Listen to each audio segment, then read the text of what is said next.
நீதிமொழிகள் 3வது அதிகாரம் 7லிருந்து 13 வரை. நீதிமொழிகள் 3, 7லிருந்து 13 வரை. எத்தனாவது வசனம்? 7. நீ உன்னை ஞானி என்று எண்ணாதே, கர்த்தருக்கு பயந்து தீமையை விட்டு விலகு. தீமையை விட்டு விலகு.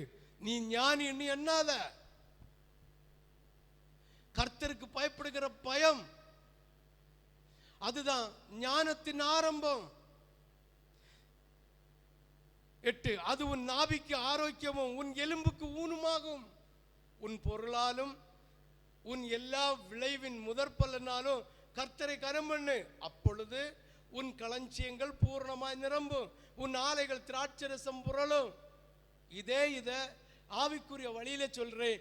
உன் நாவும் உன் இருதயம் கர்த்தருக்கு பயப்படுகிற பயத்தில் உன் பேச்சும் உன் சிந்தனையும் இருந்தா, உன்னை வழிநடத்துகிற ஊழியக்காரனை கர்த்தருக்கு பின்னால் கனப்படுத்தி தேவ பயத்தோடு அவனோடு நடந்தால், அவனோடு பேசினால், நிச்சயமாகவே உன்னை அதாவது திராட்சரசம் ஊறுகிற சந்தோஷம், பரிசுத்த ஆவியின் மனமகிழ்ச்சியை உனக்கு ஆண்டவர் தருவார். உன்னதத்தினுடைய மகிமையும் உனக்கு தருவார்.